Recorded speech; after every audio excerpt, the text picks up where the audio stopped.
क्या कभी आप किसी भी चीज को बोलने से पहले सोचते हो? किसी भी चीज को कम्युनिकेट करने से पहले सोचते हो? क्या कभी आप किसी के साथ कम्युनिकेट करने से पहले प्लान करते हुए अपने कम्युनिकेशन को डिलीवर करते हो?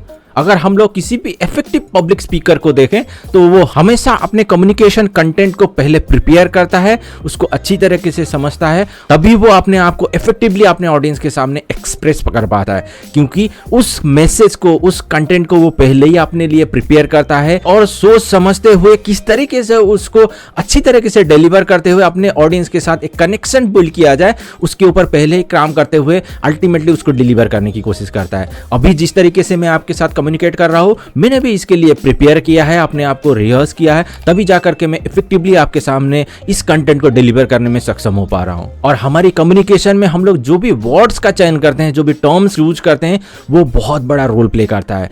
एक कम्युनिकेटर जिस भी चीज को कम्युनिकेट कर रहा है वो प्रॉपरली वाइजली अपने वर्ड को चयन करते हुए जिस भी मैसेज को डिलीवर कर रहा है उसको अच्छी तरीके से डिलीवर करने में सक्षम हो पाता है, और जो भी कहने की कोशिश कर रहा है उसको अच्छी तरीके से एक्सप्रेस कर पाता है। लेकिन अगर हम लोग दूसरी ओर देखा जाए तो उसी कम्युनिकेशन में अगर वर्ड्स का चयन सही ना हो, अगर गलत वर्ड यूज किए जाए या डिफरेंट एंगल के टर्म्स यूज किए जाए, तो ऑब्वियसली वो कम्युनिकेशन दूसरे एंगल में भी डाइवर्ट हो सकता है। तो एक कम्युनिकेटर के ऊपर डिपेंड करता है कि वो कौन से वर्ड को चयन करते हुए अपने कम्युनिकेशन को डिलीवर करने की कोशिश कर रहा है। सो वर्ड्स में बहुत पावर होता है। These words place an major role in our life. किस तरीके से हम लोग अपने वर्ड्स का चयन करते हुए हमारे मैसेज को हम लोग दूसरों के सामने एक्सप्रेस करने की कोशिश कर रहे हैं, क्योंकि ये वर्ड्स किसी को हर्ट भी कर सकता है, किसी को हील भी कर सकता है। ये वर्ड्स किसी को मोटिवेट भी कर सकता है और किसी को डीमोटिवेट भी कर सकता है। सो जो भी एक व्यक्ति इसको केयरफुली यूज करते हुए अपने मैसेज को डिलीवर कर रहा है, वही अपने कम्युनिकेशन को इफेक्टिवली एंड एफिशिएंटली दूसरों के सामने रखते हुए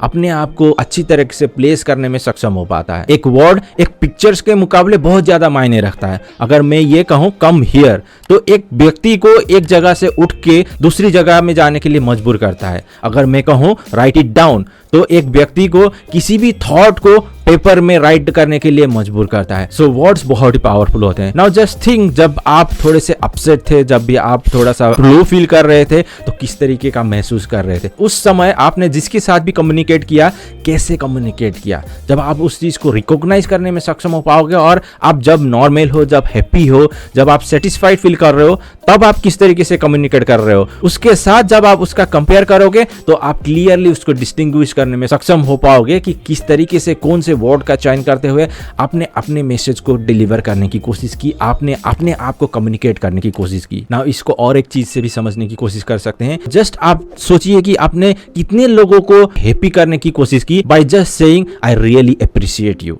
मैं आपके काम को अप्रिशिएट करता हूं और आपने जो भी वैल्यू एड किया है मेरे लाइफ में, उसके लिए बहुत ही धन्यवाद हूं। आपने कितने लोगों को इस तरीके से हैप्पी फील करवाया है। अगर दूसरी ओर देखने की कोशिश करें तो आपने कितने लोगों को कहा है कि आपसे ये नहीं होगा, आप नहीं कर पाओगे, आप छोड़ दो। आपने कितने लोगों को इस तरीके से डीमोटिवेट किया है। अगर आप उस चीज को सोचने की कोशिश करो और जिस वर्ड को आपने यूज किया है उसको सोचते हुए आप ध्यान देने की कोशिश करो। सेकेंड सिनेरियो में जब आपने कहा कि ये आपसे नहीं होगा, आप किसी को डीमोटिवेट कर रहे हो। अगर वो व्यक्ति उस काम को कर भी सकता था तो फिर नहीं कर पाएगा, क्योंकि आप क्लियरली उसको कह रहे हो you won't be able to do that. Words is powerful, so you must need to remember, जब आप किसी भी चीज को कम्युनिकेट कर रहे हो then you must need to careful कि किस तरीके से आप अपने आप को कम्युनिकेट करने की कोशिश कर रहे हो। नाउ अब हम लोग जानने की कोशिश करते हैं कि किस तरीके से हम लोग अपने आप को इफेक्टिवली दूसरों के सामने एक्सप्रेस करने की कोशिश करें by wisely using our words और जो भी टर्म को हम लोग यूज कर रहे हैं हमारे सेंटेंस में। So first thing you must need to remember, जब भी आप किसी के साथ भी काम कर रहे हो सके तो आप जो भी कम्युनिकेट करने की कोशिश कर रहे हो उसको पहले ही प्लान करते हुए डिलीवर करने की कोशिश करें। जिस तरीके से इफेक्टिव पब्लिक स्पीकर अपने कम्युनिकेशन को, अपने मैसेज को जब भी अपने ऑडियंस के सामने डिलीवर करते हैं, वो अपने में उस चीज को प्रिपेयर करते हैं, वो अपने में ही पहले से ही उसको प्रिपेयर करते हैं, तभी जाकर के वो अल्टीमेटली अच्छी तरीके से एक्सप्रेस करने में सक्षम हो पाते हैं।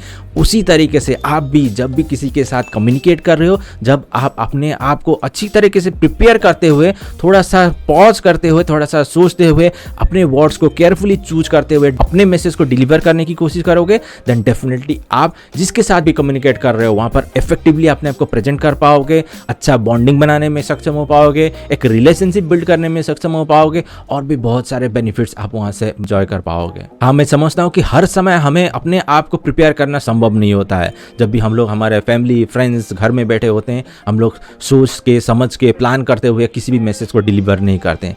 लेकिन जब भी आप मैसेज को डिलीवर करो, किसी भी चीज़ को कम्युनिकेट करो, माइंड में ही थोड़ा सा सोचते हुए जब अपने मैसेज को कम्युनिकेट करने की कोशिश करोगे, then you will become an effective and efficient communicator. Then next चीज़ आपको ध्यान देना जरूरी है, अपने आप को अच्छी तरीके से वाइजली अपने वर्ड को चूज करते हुए बी स्पेसिफिक एंड कॉन्क्रीट। जब आप स्पेसिफिकली किसी भी चीज़ को एक्सप्रेस करोगे तो वहाँ पर कोई भी कन्फ्यूजन का चीज़ ही नहीं रहता है, वहाँ पर कोई भी कन्फ्यूजन नहीं रहता है। जब आप स्पेसिफिक होगे किसी भी चीज़ को लेकर और टू द पॉइंट किसी भी चीज़ को कहने की कोशिश करोगे, किसी भी चीज़ को डिलीवर करने की कोशिश करोगे, तो सामने वाला को अच्छी तरीके से समझ में आएगा और अल्टीमेटली आप जो भी कहने की कोशिश कर रहे हो उसको आप इफेक्टिवली दूसरों के सामने रखने में भी आप सक्षम हो पाओगे। देन नेक्स्ट इज आपको ये बहुत ज़्यादा ध्यान देना जरूरी है, जो भी टर्म आप यूज कर रहे हो उसको केयरफुली चूज करना बहुत जरूरी है।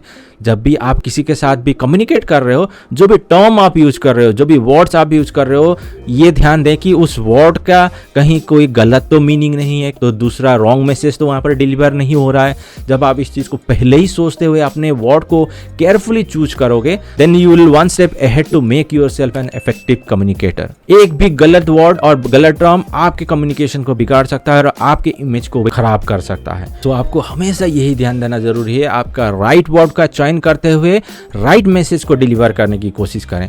जब आप इन सारे चीजों को ध्यान देते हुए अपने कम्युनिकेशन को डिलीवर करने की कोशिश करोगे एंड हमेशा जब आप इसके लिए कंसर्न रहोगे कि किस तरीके से मैं अपने आप को एक्सप्रेस कर रहा हूं, then no one can stop you to become an effective communicator. एक इफेक्टिव पब्लिक स्पीकर का नी भी होता है, वो जनरल कम्युनिकेशन में भी अपने आप को इफेक्टिवली प्रेजेंट करने की कोशिश करता है। और जो भी इंडिविजुअल अपने आप को जनरल कम्युनिकेशन में अपने फैमिली फ्रेंड्स रिलेटिव में इफेक्टिवली कम्युनिकेट कर पाता है, इफेक्टिवली एक्सप्रेस कर पाता है, वही अपने आप को एक इफेक्टिव पब्लिक स्पीकर भी बनाने में सक्षम हो पाता है। वैसे how you can become an effective public speaker, how you can develop this sort of skill to become an effective and efficient public speaker, इसके ऊपर ऑलरेडी मैंने वीडियो बनाया है, उसका लिंक मैं आई बटन पे दे दूंगा। जरूर जाकर के उस वीडियो को देखें और मेरे चैनल में भी एक्सेस करें। बहुत सारे ऐसे इंफॉर्मेटिव वीडियोस हैं जिसके थ्रू आप अपने आप को एक इफेक्टिव कम्युनिकेटर बनाने में सक्षम हो पाओगे।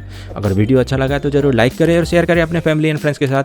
अभी तक आपने मेरे चैनल को सब्सक्राइब नहीं किया, अगर आप नए हो इस चैनल में और वीडियो देख के चले जाते हो तो जरूर सब्सक्राइब करें ताकि इस तरीके के इंफॉर्मेटिव वीडियो आपसे मिस ना हो। आपके समय के लिए और वीडियो देखने के लिए धन्यवाद। मिलते हैं नेक्स्ट अगले वीडियो पे।